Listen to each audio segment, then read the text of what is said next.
Ilalaina ito ambomandroso dia miompy omby vavy-ronono anankiroa sady manao yaourt. Raha matoa lalao ito Antsirabe kosa dia manana omby vavy 30 sy orinasa mamokatra yaourt ary fromage. Ary Irinasoa aty Andranomanelatra dia miantoka sady manatitra ronono 1 litatra isanandro amin'ny toeram-panangonana ronono na orinasa lehibe anankiray mpanodina ronono. Fanampy mpiveloman'ny mponina sasantsasany akaiky ny lalam-pirenena fahafito sy ny orinasa vaventina madinika mpanodina ronono aty Vakinankaratra ny Fiompiana Omby vavy. Azona ronono manatsara ny sakafon'ny mpianakavy na hamidy sady manome zezika betsaka ho an'ny fambolena. Ny faritra Vakinankaratra dia avo toerana, antonony ny toetany, ka ireo karazana omby vavy-ronono avy any Eropa dia azo filahana tsara mba ho velomina sady hahavelona aty amin'ny faritra Vakinankaratra. Ohatra ny Pierrenne na Pirouge norvégienne. Ny Pirouge norvégienne dia matanty an'ilay toetrandro eran'i Madagasikara ray manontolo. Dia amin'izay fotoana izay ihany koa izy afaka mamokatra an'ilay vokatra tadiavintsika ary indrindrandrindra koa moa zany mety amin'ny sakafo izay misy eto amintsika eto Madagasikara. Efa ela ihany ny nisehan'ny Fiompiana Omby vavy-ronono aty Vakinankaratra. Saingy tsy nisy fanavaozana ny omby lafaka an-taranaka amin'ny toerana sasany ka niharatsy ny taranak'omby. Ohatra amin'izany ny fiompian'ny Haramila eto Matelona aty Andrefany Betafo sy ny mpiray tanàna aminy. Nanangana fikambanana izy ireo, nahafahany nangataka sady nahazo omby lahy avy amin'ny tetikasa manitatra sy ny FDA. Niezaka manaraka manamboatra tranon'omby izao i Haramila. Amin'izao fotoana izao moa zany ny tranomponay dia mbola mena amin'izao ambany-rihana zao izy amin'izao. Fa efa manomana tranon'omby vaovao anay io eo an-dalany ny fanamboarana azy. Io tranon'omby amboarina io zany heverinay fa hazaka omby hatramina 5 eo na enina. Ny trano tsara sady madio ary voakarakara, ny sakafo ampy mandavataona sady tsara kalitao dia zava-dehibe raha hiompy omby vavy-ronono. Toraka izany koa ny fanaraha-mason'ny fahasalaman'ny biby. Ka ny teknisian'ny GSDM izay misehatra aty Vakinankaratra dia mitantsorika ny tantsaha hanajary trano mahasalaman'ny biby fiompy. Manao dalazy zany ianao, ny dalazy zany atao tsara manara-penitra dia tsy mifangaro amin'ny tany le zezika. Dia manarak'izay ny fanatsarana dia asiana tafo ny omby, asiana tafo tsara zany izy. Ilaina misy tatatra ao anatin'ny tranon'omby ao anatin'ny fisasahana iny zany mba hianaritsika an'le rano maloto sy ny amaniny. Manarakaraka izay koa dia mila diovina matetika ny tranon'omby ary mila purin zany tatazana ny amanin'omby ao ivelan'le tranony. Ny tranon'omby zany dia tsy maintsy dalazy. Dia rehefa nasiana dalazy le tranon'omby zany dia misy tatatra any arina ivoahan'le pipi an'omby na purin dia makany an-davaka. Dia rehefa ohatra hoe tonga any anatin'le lavaka iny purin iny azo aranjezika, azo entina makany amin'ny fambolena dia anisany sady manampy any amin'ny fambolena zany raha ohatra hoe vilona dia mahavokatra vilona betsaka makany an'le omby dia zay zany le fikarakarana an'le izy.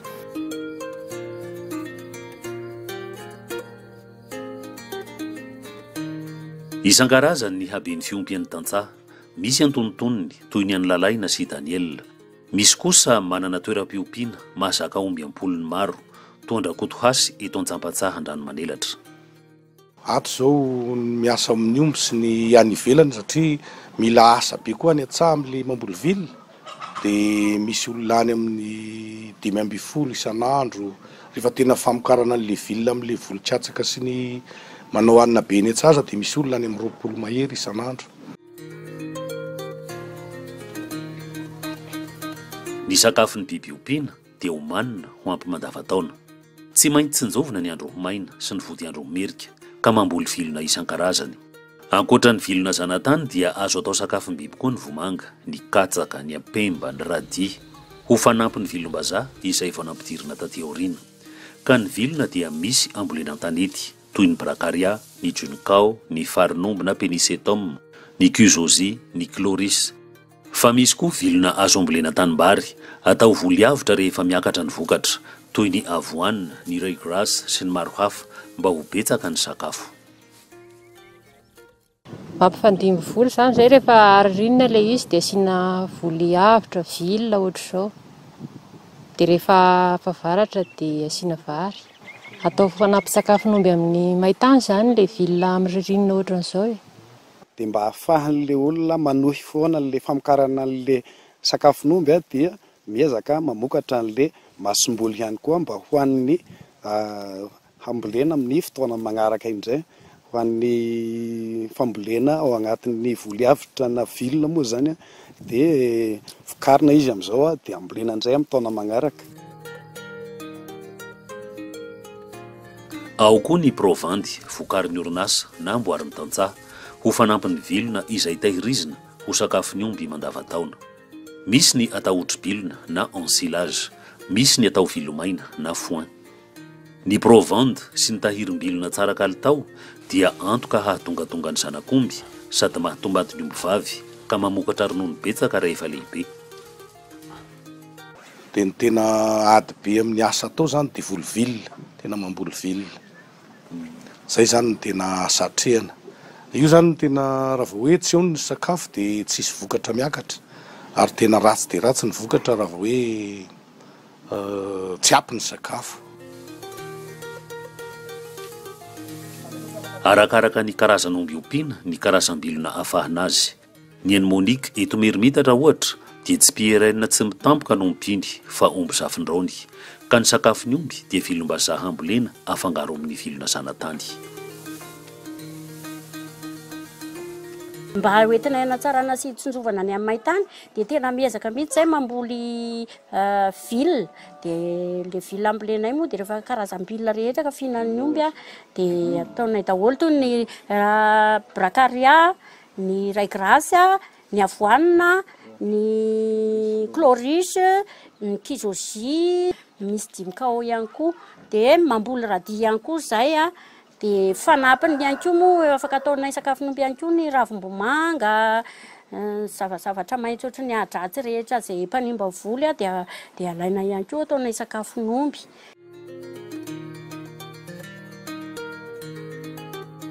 Maro karazana ny vilona. Eto amin'ny sahan'ny Fifamanor eto Andranomanelatra Antsirabe izay miray ombonantoka amin'izy SDM sy ny tantsaha dia misy karazam-bilona mihoatry ny 30. Raha me sakafon'omby tsika dia misy ireo villa izay lazaintsika hoe villa maitso. Tahaka an'izany ny farin'omby na ny peniceton moa izy tsika satria zany izy io no hita fa manome vokatra betsaka indrindra amin'ny villa maitso. Misy ihany koa ny foin na villa maina dia hita amin'izany chloris izay misy karazany maromaro eto amin'ny collection. Misy ihany koa ny villa izay omentsika atao otribilona na ensilage izy tsika. Tena fampiasan'ny olona ny ensilage na katsaka. Azo atao ensilage ihany koa ny farin'omby izay hitantsika eto. Afaka atao ensilage ihany koa ny vomanga. Mahato zany misy eo amin'ny variété maromaro, misy karazany eo amin'ny 530 zany atao amin'ity collection ity. Dia misy karazana villa maromaro zany ato. Dia karam-bilona izay maharitra taona maro zany no ato ahitana an'ireo karazana farin'omby. Ao koa zany ahitana légumineuses teo ato dia ireo dismodium dia ny arasis. Izany karazam-bilona 30 mahery izany dia vokatry ny fikarohana ato amin'ny laboratoara izay mamokatra masom-boly vilona sy provandy mifanaraka amin'ny toetrandro sy ny toetany ary ny filany tantsaha aty vakinankaratra. Ny fikarohana momba ny villa dia mitaky fotoana maromaro. Tsy latsaky ny 5 taona zany sika vao afaka mamoaka karazana villa anankiray.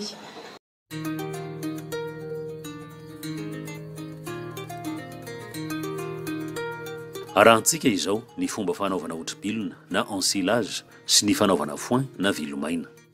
Misy fotoana ny fitsinjanan'ny sakafo hatao otribilona sy ny hatao vilomaina. Ny katsaka ohatra izay tena tsara fanao otribilona na ensilage dia jerena tsara ny voany ka in'ilay mandronono iny izy no tena tsara. Tsika zany zao dia amin'ny fotoana fanaovana otrobila. Zany hoe fotoana anaovana an'ilay otrobila zany a dia eo amin'ilay fotoana mampandronono ny katsaka. Zany hoe alaitsika zany le babon'ilay katsaka dia jery voasantsika dia potserintsika amin'ny hoho. Dia rehefa potserintsika amin'ny hoho izy dia mbola mamoaka ronono tsara. Amin'iny fotoana iny zany izy a dia mbola ao tsara ny tahan'ny siramamy. Zany hoe zany a mety tsara amin'ilay fanaovana otrobila zany iny amin'ny fotoana iny zany.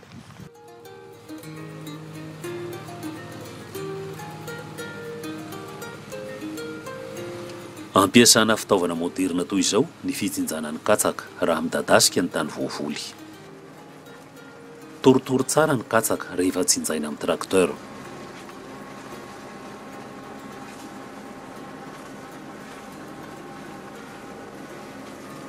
Rehefa tonga any amin'ny toerana ametrahana azy ny poti-katsaka dia hitsahana amin'ny trakteur mba hifatratra tsara sady hisakanana ny rivotra sy ny bibikely tsy hitsofoka any anelanelany any. Avy eo dia saronana labasy dia vela hiotrika ao ny katsaka mandra-pahatonga ny fotoana hisarihana azy. Dia na maharitra hatrany amin'ny herintaona mahery any zany ny zay na voasokafana raha le otrobila tsy maninona. Dia hoe ny otrobila zany dia mazava ho azy fa sakafo fototra ho an'ilay omby zany. Ny otrobila zany dia anisan'ny vilona tsara zany. Zany hoe zany raha ampitahana amin'ny vilona hafa zany izy dia ambony zany ny tahana iny ny otrikaina hoentiny a. Dia rehefa ambony ny otrikaina hoentiny zany dia miakatra tsara kokoa zany ny kalitaon'ny ronono izay avoakan'ilay omby menan'ilay otrobila zany. Ho an'ny tantsaha izay tsy manana trakteur hamatratra ny otrobilona dia totorana ranotany aman-taonina ny otrobilona ka mifatratra mian-dalana.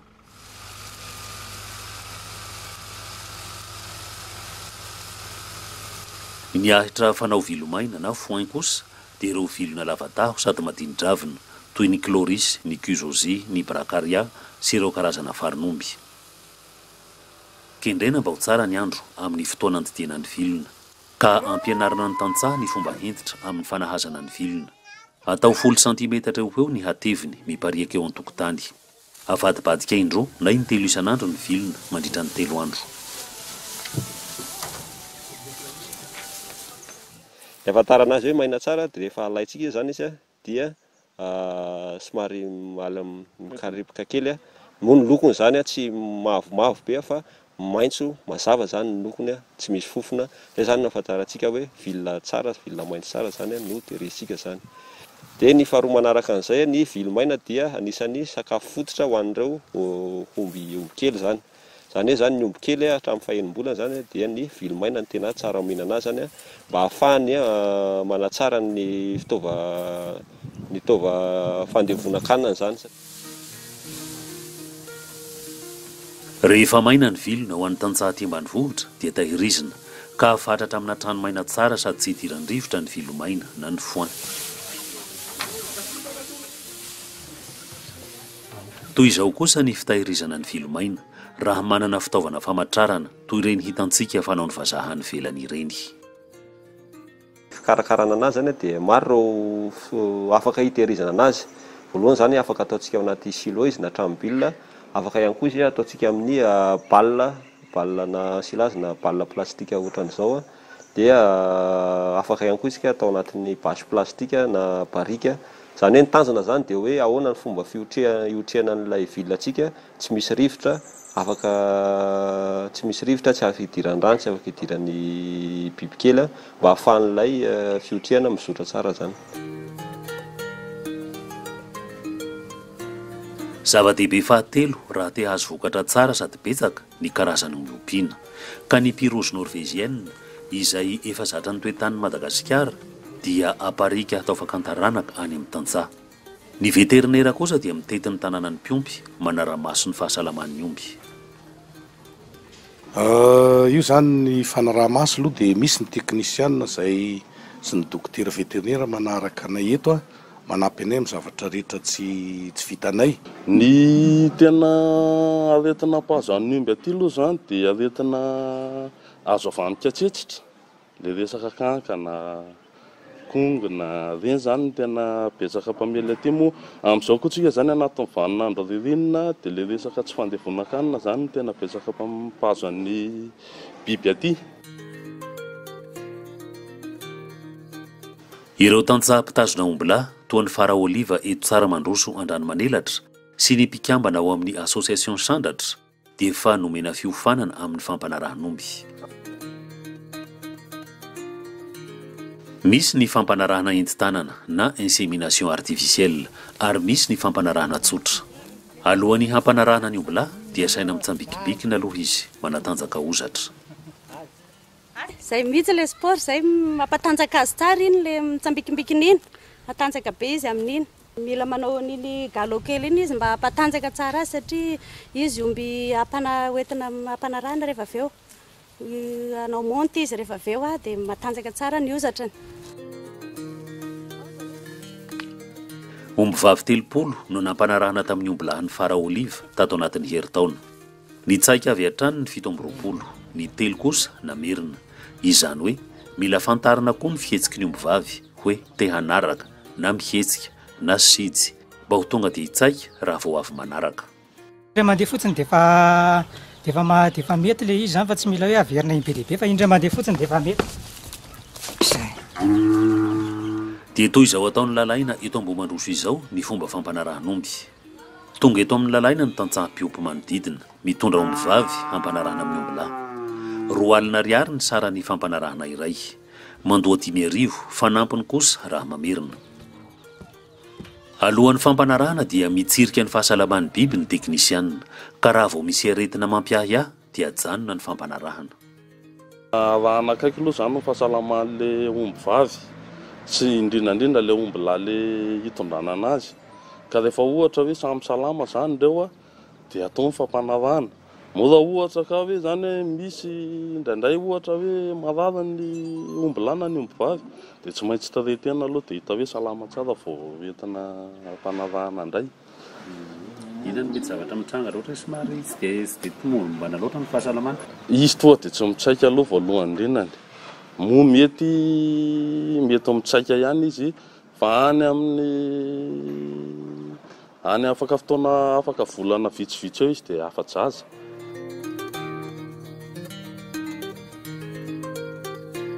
Raha araka ny tantsahan-tsakany sy andavany fepetra rehetra, tranon'omby, sakafo tsara sady mahavita taona, karazan'omby ary fahasalamana voara-maso dia mahavelona ny fiompiana omby vavy be ronono. Eo amin'ny 7,0 na 20 litatra isan'andro eo ny salan'ny isan'ny ronono omeny omby vavy anankiray. Izany hoe azona ronono 4,000 na 5,000 litatra eo ny omby vavy anankiray mandritra ny 9 volana iterena azy. Tsy ela dia mionitra ny vidin'ny omby. Raha voafehin'ny mpiompy ilay teknika ny fiompiana, ny sakafo sy ny fahasalamana sy ny fananana dia 2 taona eo dia efa mahaverina n'ilay vidin'ilay omby izay ompiana.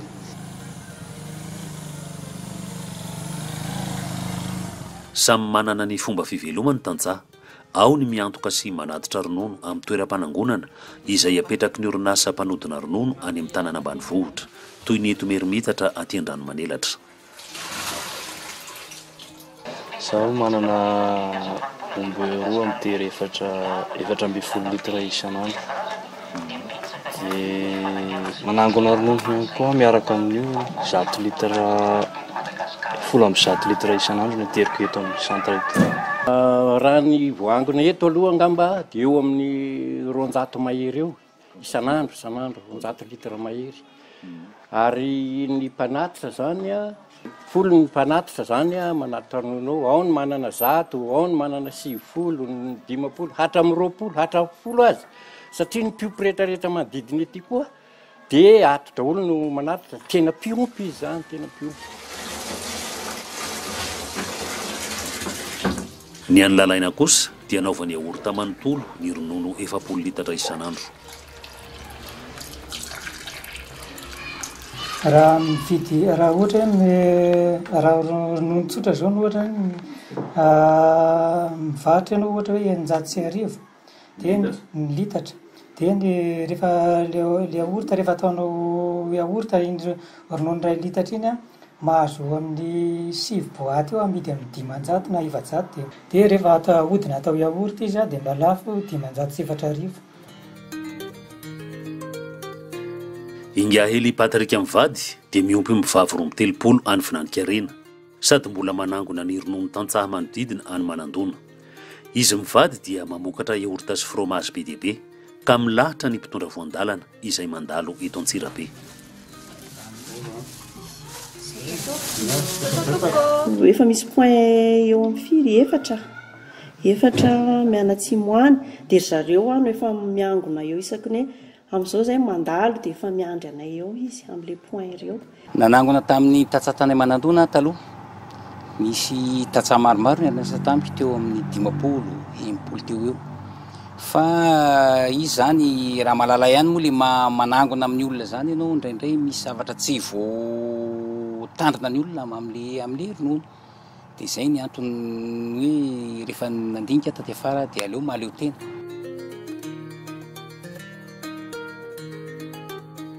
Ny famokarana ronono dia seha-piarena mbola malalaka satria azo velomina tsara amin'ny faritra maro eto Madagasikara ny PRN sy izay karazan'omby hafa vao nampidirina. Ary ny tany fisotroana ronono dia tena mbola ambany eto Madagasikara raha oharina amin'ny firenenkafa.